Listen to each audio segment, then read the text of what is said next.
నమస్తే రమగారు. నమస్తే జయ. రమగారు, నవరాత్రుల్లో 4వ రోజులో ఉన్నాం. ఈ రోజు యొక్క విశిష్టత, ఈ రోజు అమ్మవారు ఏ అలంకరణలో ఉంటారు, మన పూజ విధానం ఏ విధంగా ఉండాలి? ఆశ్వేజ శుద్ధ చవితి. ఈ చవితి 4వ రోజున సాధారణంగా మనం కాత్యాయని పూజ చేసుకుంటారు. అయితే మనకి కనకదుర్గా దేవాలయంలో విజయవాడ ఇంద్రకీలాద్రి మీద మహాత్రిపుర సుందరి అవతారం వలేస్తారు ఈరోజు. ఈ మహాత్రిపుర సుందరి అంటే అమ్మవారు అటు ఇటు సచామర రమావాణి సవిదక్షిణ సేవిత శివకామేశ్వరాంకస్థ శివ స్వాధీన వల్లభ ఈ స్వరూపాల్లో కనపడుతుంది.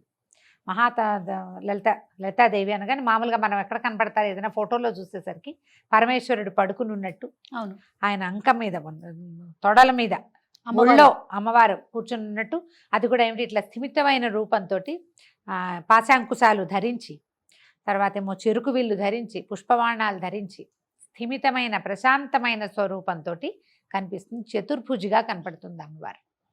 ఈ స్వరూపంలో ఉన్న అమ్మని ఈ రోజున మనకి కనకదుర్గ దేవాలయంలో చూపిస్తారు స్వరూపం. అయితే అమ్మవారిని మనం కాత్యాయని వ్రతం అని చెప్పుకుంటాం ఈ రోజున. ఈ కాత్యాయని వ్రతం ఏంటంటే శ్రీకృష్ణుణ్ణి భర్తగా పొందటానికి గోపికలు ఆచరించిన వ్రతంగా చెప్తారు. ఈ చతుర్థి నాడు మన త్రిపుర సుందరి అవతారమైనా చెప్పుకోవచ్చు అమ్మవారిని, లేదా కాత్యాయనిగా కూడా చెప్పుకోవచ్చు. ఎవరైనా వివాహం కావాల్సిన కన్యలు ఉంటే ఇంట్లో వాళ్ళతోటి కాత్యాయని వ్రతం, కాత్యాయని కథ చెప్పుకోవటమే. కాత్యాయని దేవి ఆమె స్వరూపంతో ఆమె కూడా ఇలా పాశాంకుశాలు, తర్వాత ఏమో పుష్పబాణ హస్తగానే కనపడుతుంది. ఆమె స్వరూపం కూడా ఇలాగే కనిపిస్తుంది. అయితే ఇక్కడ మహాత్రిపుర సుందరి అని ప్రత్యేకంగా చెప్తారు. పులిహోరని నివేదనగా ఇస్తారు అమ్మవారికి. బాగా అంటే మంచి కలర్ఫుల్గా ఉండాలన్నమాట పదార్థం, పసుపచ్చగా పచ్చటి పదార్థాలు. అమ్మవారికి మనం వేసుకున్న పసుపచ్చ లాంటిది కానీ, పసుపు కానీ, ఆ తర్వాత నారింజ రంగు ఆరెంజ్ కలర్ కానీ, బాగా రిచ్ దట్టమైన నారింజ రంగు కానీ ఆ వస్త్రాన్ని సమర్పించవచ్చు. అయితే ఇప్పుడు కాత్యాయని వ్రతం గురించి చెప్తాం. కాత్యాయని వ్రతం గోపికలట, ఈ గోపకులంలో పుట్టిన ప్రతి కన్య శ్రీకృష్ణుడినే భర్తగా కావాలని కోరుకునే వాళ్ళట. ఈ భర్తగా కావాలి అంటే ఇది ఒక గోపిక కృష్ణుడు, ఒక స్త్రీ ఒక పురుషుడుగా చూడకూడదు. ఇప్పుడు గోపకులంలో పుట్టిన వాళ్ళందరూ కృష్ణుడికి మేనమరదళ్ళే అయ్యుండకపోవచ్చు. అందులో కొంతమంది బాబాయ్ కూతుర్లు, పింతల్లి కూతుర్లు కూడా ఉండొచ్చు. కానీ ప్రతి కన్యకకి భర్త కావాలి, కృష్ణుడే కావాలని, అలాంటి వాడు కావాలనిపిస్తుంది. మనం దీన్ని ఎట్లా చూడాలంటే ప్రతి మానవుడికి, ప్రతి జీవికి భగవంతుడు కావాలి.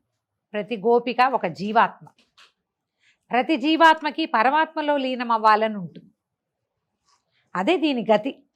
నీకు తెలియని తెలియకపోని కొన్ని జీవులకి, కొన్ని జీవాత్మలకి తెలుస్తుంది, నేను కాదు, నేను ఇక్కడ ఉండవలసిన వాడిని కాదు, ఈ శరీరం నాది కాదు, నేను భగవంతునిలోని ఒక అంశస్వరూపాన్ని, నాలోనే పరమాత్మ ఉన్నాడు, నన్ను నేను కాదనుకుని భగవంతునిలో నేను ఐక్యం అవ్వాలి అని ఒక ప్రాణికి తెలియచ్చు, ఒక జీవికి అర్థమవుతుంది. చాలామందికి అది అర్థం కాదు. ఏదో పరిగెడతాం, ఏదో చేస్తాం, వెంపర్లాడతాం, ఏదో కావాలనిపిస్తుంది. అది ఏమిటో అల్టిమేట్ గోల్ ఏమిటో అసలు మనకు తెలియదు. ఆ గోల్ తెలుసుకునేదాకా ఈ ప్రయాణం నడుస్తూ ఉంటుంది. మనం మళ్ళీ పుడుతూ ఉంటాం, మరణిస్తూ ఉంటాం. ఇక్కడ చేసిన పాపాలో పుణ్యాలో వీటి వల్ల ఇంకొంచెం ఉత్కృష్టమైన జన్మ వస్తుందో, కొంచెం నికృష్టమైనది వస్తుందో, ఏదో మనం చేసిన కర్మానుభవాన్ని బట్టి జనన మరణ చక్రం తిరుగుతూ వెళ్ళి ఎప్పుడో ఒకప్పటికి ఇది నేను కాదు అనేది అర్థం అవుతుంది. ఆ అర్థం కావాలంటే గోపికలు భగవంతుడిని భర్తగా కావాలని భావించినట్టుగానే మనకి భగవంతుడు కావాలని భావించాలి. ఆ రకమైన తెలివిడి, లోపల తెలివి కావాలంటే ఇలా ఆరాధన చేయాలి. కాత్యాయనిని ఆరాధిస్తే మనకి పరమాత్మకి ఉన్న తేడా ఏమిటి? ఎక్కడ భేదం లేదు. మనలో ఉన్నవాడు పరమాత్మే, ఈ జీవాత్మ స్వరూపంలో ఉన్నవాడు ఆయనేనని మనకు అర్థమవుతుంది. ఆ అర్థం చేసుకునే తెలివిని సంపాదించుకోవటం కోసం ఈ రోజున త్రిపుర సుందరి అవతారంలో ఉన్నటువంటి కాత్యాయనిని పూజించాలి. చక్కటి కమ్మటి పులిహోర చింతపండుతోటి తయారు చేసి, రుచికరం, చూడ్డానికి ఎంతో పంచవర్ణాలతోటి ఎట్లా కళగా కనపడుతుంది. పులిహోర అనగానే అందంగా ఉంటుంది. అవును. ఇంత చిత్రాన్నాన్ని అమ్మవారికి నివేదన చేయాలి. ఈ కాత్యాయనికి ప్రత్యేకంగా చెప్తారు ఎర్రటి పువ్వులతో పూజ, ఎర్రని గాజులు సమర్పించటం, కుంకుమ సమర్పించటం, ఎక్కువ మంది ముత్తైదువులకి ఈ రోజున మనం పూజించటం. మామూలుగా కన్యగా పూజ ప్రతిరోజు చేసుకుంటాం, ఏదో ఒక కన్యని తెచ్చుకుంటాం. ప్రతిరోజు ఒకే రకం కన్య దొరికినా మనకి 4 ఏళ్ల పిల్లలే ఉన్నారు మన బిల్డింగ్ నిండా. మనం వయసులు చెప్పుకున్నాం కదా, 2 నుంచి 9 దాకా. అంటే ఓ రోజు 2వ అమ్మాయి 2 ఏళ్ళది, ఓ రోజు 3 ఏళ్ల పాప, ఓ రోజు 4 ఏళ్ల కన్య దొరుకుతుంది, దొరకదు. ఒకే వయసు వాళ్ళే ఉన్నప్పటికీ కూడా అదే మన ప్రాప్తం అనుకుని రోజుకొకళ్ళకి పెట్టుకోవచ్చు. ఏం చేస్తారు రమ్మగారి పిల్లలకి? కన్యకి ఎలాంటి పూజ చేస్తారు? కూర్చోబెట్టటము, పాదాలకి ముందు కాళ్ళు కడిగిస్తాం. కాళ్ళు కడిగించి కూర్చోబెట్టి కాళ్ళకి పసుపు రాసి, పారాణి పసుపు సున్నము కలిపితే పారాణి తయారవుతుంది. అవును. కాళ్ళకి పసుపు రాయటం, పారాణి పెట్టడం. ఒట్టి పారాణి పెట్టకూడదు, పసుపు రాసిన పాదాలకి పారాణి పెట్టడం. తర్వాత కుంకుమ, తర్వాత కాటుక, బుగ్గన ఒక చుక్క, తర్వాత తల ముడవటం, జుట్టు ఉంటే చక్కగా దుబ్బి కాసిన పువ్వులు పెట్టడం. అమ్మవారిని అలంకరించడమే జయ ఇది. అలంకారం అయిన తర్వాత ఒక పీట మీద చక్కగా పొద్దుగా కూర్చోబెట్టి ఏదైనా తినడానికి పెట్టడం. మనం ఆ రోజు అంటే ఇది అమ్మవారికి నివేదన చేసిన ప్రసాదము పెట్టచ్చు, లేదా వీళ్ళకే భోగం ప్రత్యేకంగా తయారు చేసుకోవచ్చు. చేసి చక్కగా ఒక విస్తరి వేసి ఏదో ఒక పదార్థం చేయకూడదమ్మా. ఎప్పుడు కూడా 4 పదార్థాలు మనకు విస్తరి కళగా కనపడాలి. పిల్లలు చేయి విడిచి తీసుకునేలాగా చేయాలి. వాళ్ళకి నచ్చిన పదార్థం ఏదైనా. మన పక్కింట్లోనే ఒక పాపాయి ఉందనుకోండి, తనకి ఏమి ఇష్టము. కొంతమంది పిల్లలు బంగాళదుంపలు ఇష్టం, బంగాళదుంపల కూర, అన్నము, చారు, పెరుగు, కాస్త ఏదైనా తీపి పదార్థం.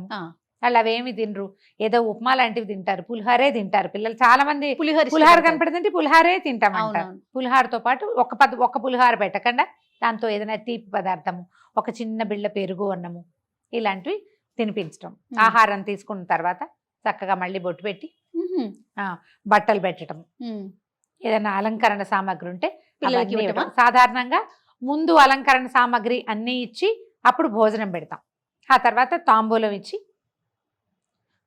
ఇచ్చాక కొంతమంది ఇష్టపడరు, కానీ హారతి ఇస్తే చాలా మంచిది పిల్లలకి. ఏ కన్యకైతే మనం పూజ చేసుకుందాం అనుకున్నామో, కన్యా పూజన చేస్తాం కదా, ఆమెకు ఒక హారతి ఇచ్చి తర్వాత ఆమె చేతికి అక్షింతలు ఇచ్చి అక్షింతలు వేయించుకోవాలి పిల్లతో. ఆ కన్యకతోటి మనం అప్పుడు కుమారి స్వరూపం, ఆవిడనే బాలా స్వరూపంగా పెట్టుకున్నాం కదా, ఈ బాలా స్వరూపానికి నమస్కారం చేసుకుని తదుపరి జన్మల్లో అయినా నాకు భగవంతుడిని చేరే దారి, నీ దగ్గరికి వచ్చేసే దారి చూపించమని. ఇప్పుడు దసరా ఏ పండగల్లో అయినా కూడా మనకు దేవతార్చన ప్రధానాంశంగా ఉంటుంది. ఏ పండుగ అయినా వండుకోవటం తినడమే మన జీవితోధ్యాయం అయినప్పటికీ ఖచ్చితంగా దైవారాధన ఉంటుంది. ప్రతి దైవారాధనలోనూ మనం సాధారణంగా ఏం చేస్తాం, ఏదో కోరికలు, మా పిల్లల పైకి రావాలి, మా ఆయన వృద్ధిలోకి రావాలి, మా వ్యాపారం పెరగాలి, నాకే బంగారం కావాలి, బట్టలు కావాలి, ఇల్లు కావాలి, వాకిలు కావాలి, ఫారిన్ ట్రిప్ కావాలి, ఏవో అడుగుతాం జయ. అవునండి, ఇవే వస్తూ ఉంటాయి. అవును. అయితే పండగలకి మనం ఎప్పుడైనా సరే ఈ రోజుల్లో ఇది కోరితే వస్తుంది అలాంటివి చెప్పం. ఇది ఇప్పుడు చేయాల్సింది అంతే. కోరికలతో సంబంధం లేకుండా నువ్వు కోరుకుంటావంటే ఎక్కడ ఏది కోరుతావో నీకు లభించాల్సింది లభిస్తుంది అంతే. కాకపోతే ఈ దైవారాధన ఈ సమయంలో ఇది చేయాలన్న నియమం ఉంది మనకి. ఇదే కన్యా పూజ మనకి ఎక్కడైనా సంవత్సరంలో చెప్పబడిందా? ఎక్కడ చూడు, దానాలు ఉంటాయి. అన్ని దానాలు అన్ని పండగలకి దానం చేయండి చెప్తారు. అవును. కానీ విశేషించి కన్యా పూజ, శివాసిని పూజ ప్రత్యేకంగా చెప్పేది ఇప్పుడు దసరా పండుగలు. ఎందుకంటే ఇప్పుడు ఈ ఆద్య శక్తి యొక్క, చైతన్య శక్తి యొక్క ఇది అంటే బలం ఎక్కువగా ఉంటుంది, ఆమె ప్రసన్నత ఎక్కువగా ఉంటుంది. ఇప్పుడు ఈ ప్రసన్నత అంతా ఎందుకు మనకి? మనం ఏదో ఈ చిన్నవి మనకు కావాల్సిన మెటీరియలిస్టిక్ థింగ్స్ని సంపాదించుకోవటము, తాత్కాలికమైన ప్రయోజనాలు ఇచ్చేది కాదు, శాశ్వతమైన ప్రయోజనాన్ని ఇవ్వగలిగే శక్తి ఉన్న రోజులు కాబట్టే ఈ నవరాత్రులు ప్రత్యేకంగా చెప్తారు. ఒక నవరాత్రి కాదు, మనకి 4 నవరాత్రులు ఉన్నాయి. 2 మనం ప్రఖ్యాతంగా చేస్తాం. గుప్త నవరాత్రులు మనం ఇప్పుడు చెప్పుకుంటున్నాం, కానీ అది అందరూ చేసేవి ఎక్కువగా అవలంబించేవి కాదు. అది ఎవరు చేస్తారు? కేవలము ఆ మంత్రోపాసనం ఉన్నవాళ్ళు మాత్రమే. మనకు అసలు అక్కర్లే అవి. ఈ ప్రఖ్యాత 2 నవరాత్రుల్లోనూ చైత్ర నవరాత్రుల్లో మనం విశేషించి చేసేది ఏం లేదు. అవునండి, గుళ్ళల్లో చేస్తారు, ఇళ్లలో చేసేది ఏమీ ఉండదు. మా రామాయణం చదువుకోండి, మనమే రామాయణం చదువుకోండి అని చెప్తూ ఉంటాం. కానీ మనం చేయలేం మన చిన్నప్పుడు. కానీ మన చిన్నప్పుడు కాదు, మన తాతల నాటి నుంచి దసరా 10 రోజులు చేయటం ఉన్నది. ఈ 10 రోజుల్లోనే ఈ ఆద్యశక్తి అయిన చైతన్యము ఉత్తేజితంగా ఉంటుంది. మనని ముందుకు నడపడానికి శక్తి ఉద్యుక్తంగా ఉంటుంది, రెడీగా ఉండాలి కదా ఏదైనా. ఈ ఉత్తేజితంగా ఉన్న శక్తిని మనం ముట్టుకుంటే, ఇప్పుడు ఏదైనా ఒకటి రెడీగా ఉన్నదాన్ని పట్టుకుంటే ఎంత సులువు. అవును. ఆ రెడీగా ఉండే శక్తి ఈ రోజుల్లో ఉంది కాబట్టి ఇప్పుడు ఇది చెప్పబడింది. కాబట్టి చక్కగా ఈ 10 రోజులు చేయగలిగినంత దైవారాధన చేయండి, ఉండగలిగినంత ప్రసన్నంగా ఉండండి, ఉండగలిగినంత ప్రశాంతంగా ఉండండి. ఎంత ప్రార్థన చేస్తే అంత ఫలితం లభిస్తుంది. ఈ ఫలితం అంటే నీకు కావాల్సినవే కాదు, నీకు రావాల్సినవి ఏవేవో ఉంటాయి. అది కదా రమ్మగారు, అంతే, మనకు కావాల్సిందే కాదు కదా, రావాలి కదా, అది తప్పకుండా వస్తుంది. కాబట్టి ఈ రకంగా లలితా త్రిపుర సుందరి స్వరూపంలో ఉన్న మహాత్రిపుర సుందరిని ఆరాధన చేయండి. కన్యలు ఉంటే గనక, అంటే అవివాహిత కన్యలు మన ఇంట్లో ఉంటే వాళ్ళతోటి ఈ రోజున కాత్యాయని స్వరూపాన్ని ధ్యానించుకుని లలిత అష్టోత్తరం చదువుకోవచ్చు. ఏదైనా మనకు కావలసిన స్తోత్రాన్ని చదవగలిగినంత చిన్న స్తోత్రాన్ని అయినా చదువుకుని అమ్మవారిని అర్చించండి. ఈ రోజున మనం వడపప్పు పానకం రోజు పెడతాం, పళ్ళు ఫలాలు నివేదన చేయండి, పులిహోర నివేదన చేయండి. ప్రధానంగా పులిహోర నివేదన చేస్తే మంచిది. రమ్మగారు, దర్శనీయ స్థలాలు ఏమన్నా ఉన్నాయండి ఈ నవరాత్రులు, శరన్నవరాత్రులు మొత్తం మీద కూడా? పలానా ఆలయం దర్శించుకుంటే చాలా, అంటే దర్శించుకోవాలి అలా అనుకునేటువంటి ఆలయాలు ఏమన్నా ఉన్నాయా? ఏ అమ్మవారి ఆలయాన్ని దర్శించినా మంచిదే జయ. కనీసం మన పక్కనే ఉన్న మన గ్రామ దేవత చిన్న గంగానమ్మ దేవాలయాన్నైనా చూడండి. ఎందుకంటే శక్తి ప్రసన్నంగా ఉంటుందని చెప్తున్నాం కాబట్టి అన్ని చోట్ల అదే కదా ఉండేది. అంతే, ఒక స్వరూపంలో కనపడుతుంది. అక్కడికి వెళ్ళి నమస్కారం చేసుకుంటే మంచిది. ఈ శరన్నవరాత్రులు అన్ని రోజులు కూడా మనం తలస్నానం చేయాలి, అలాంటి నియమాలు ఏమన్నా ఉన్నాయండి? అంటే మనం కార్తీకంలో తలస్నానం ప్రధానంగా అనుకుంటాం, అట్లాంటి నియమాలు ఏమన్నా ఉన్నాయంటారు? దీనికి అట్లా ఏం చెప్పరు చేయాలి, అలా ప్రత్యేకంగా ఏం లేదు. మీరు ఏదైనా అశుచి పడితే, బయటికి వెళ్తే, ఎవరితోటైనా కలవకూడని వాళ్ళతో కలిసామని అనిపించినప్పుడు తలస్నానం చేయాలి, కానీ లేకపోతే అక్కర్లేదు. మనం మొదటి రోజున తలస్నానం చేసుకుని మొదలు పెట్టుకుంటాం కదా, మీ అవకాశాన్ని బట్టి చేసుకోవటమే, కానీ దీనికి ఇలాంటి నియమం అయితే లేదు. ఈ 2 పూట్ల స్నానం చేయాలా ఇలాంటివి కూడా అడుగుతారు. మధ్యాహ్నం మంచాల మీద పడుకున్నా, మంచం మీద పడుకుంటే మధ్యాహ్నపు నిద్ర అసలు పనికిరాదు. ఈ నక్తాలు కానీ ఉపవాసం కానీ చేసేటప్పుడు. ఇప్పుడు ఏదో చిన్న లేత నెలల గర్భమో, లేకపోతే చిన్నపిల్లలు ఉన్నవాళ్ళు, ఏదైనా చిన్న బద్ధకం ఉన్నవాళ్ళు, శీతాకాలం వచ్చేస్తోంది కాబట్టి కాస్త ఒళ్ళు బరువుగా ఉన్నవాళ్ళు, ఇలాంటి వాళ్ళకి కాస్త ఏమైనా ఇబ్బందిగా ఉండి మధ్యాహ్నం పడుకుంటే సాయంకాలం ఒక చెంబు నీళ్లు పోసుకుని అప్పుడు దీపారాధన చేసుకుంటే మంచిది. వస్త్రాలు మార్చుకోవడం, కాళ్ళు చేతులు మొహం కడుక్కుని బట్టలు మార్చుకున్నా పనికొస్తుంది. ఈ నెత్తి మీద నీళ్లు అనేది సువాసినికి ప్రతిరోజు తల స్నానం అసలు చెప్పబడలేదు. సువాసిని తొలి రోజున మొదలు పెట్టుకునేటప్పుడు చేసుకుంటే, అంటే భర్త ఉన్నవాళ్ళు, ముత్తైదువుగా ఉన్నవాళ్ళు కొంచెం పసుపు రాసుకుని కంఠస్నానం, మామూలు స్నానం చేస్తే సరిపోతుంది. మీ అవకాశాన్ని బట్టి రోజు తల తడుపుకుంటే దసరా పండగ, పెద్ద పండగ వచ్చే లోపల మీకు జలుబో జ్వరమో ఏవో వస్తాయి. సీజన్ మంచిది కాదు కదా, అందుకని ఆలోచించి జాగ్రత్తగా మీ అవసరాన్ని బట్టి చేయండి. రమ్మగారు, అవివాహితులు కానీ వితంతువులు కానీ ఈ పూజా విధానంలో పాల్గొనొచ్చు అంటారా? చక్కగా పాల్గొనొచ్చమ్మా, బ్రహ్మాండంగా చేసుకోవచ్చు. కన్యలు గనక పూజ చేసుకుంటే, కన్యలు మన ఇంట్లో పిల్లలు, పెళ్లి కాని పిల్లలు ఉంటే వాళ్ళతో తాంబూలం ఇప్పించండి, నమస్కారం చేయించండి, లలితా సహస్రనామం చదివించండి, అమ్మవారికి పూజలు అన్ని చక్కగా అలంకారం వాళ్ళతో చేయించండి, శుభం జరుగుతుంది. వితంతువులైనా భర్త లేకపోయినా పూజా విధానానికి ఏ తప్పు లేదమ్మా. వాయినాలు అవి ఇవ్వకుండా ఉండటం ఒకటే తప్పిస్తే అది ఒప్పుకోదు సమాజం కాబట్టి. మిగిలినవన్నీ చేసుకోవచ్చు, మీరు చక్కగా ఇంట్లో పూజ చేసుకోవచ్చు, రోజు లలితా సహస్రనామం చదువుకోవచ్చు, ఏ తప్పు లేదు దానికి. రమ్మగారు, శరన్నవరాత్రులు మొత్తం కూడా మొదటి రోజు నుంచి చివరి రోజు వరకు కూడా స్త్రీలు పాటించాల్సిన నియమాల గురించే మనం మాట్లాడుకుంటున్నాం. ఇక్కడ పురుషుల పాత్ర ఏంటండి? అంటే యాక్చువల్గా ఇది ఇళ్లల్లో ఉండే విధానం అయితే పురుషులది ప్రధాన పాత్ర జయ, వాళ్ళది ప్రధాన పాత్ర. వారి ఇంట్లో దేవతార్చన ఉంటే, వాళ్ళకి మంత్రోపాసన ఉంటే, ఉపదేశం ఉంటే ఖచ్చితంగా వాళ్ళు మంత్రోపాసన చేసుకోవాలి. అమ్మవారిని నిలబెట్టడము, కూర్చోబెట్టడం సమస్తము మగవాళ్లే చేస్తే, పరిచర్యే ఆడవాళ్ళు చేసే విధానం ఉండేది. ఇప్పుడు కూడా కొన్ని కుటుంబాల్లో అలానే ఉంటుంది. ఖచ్చితంగా మగవాళ్లే ఇదంతా చేస్తారు.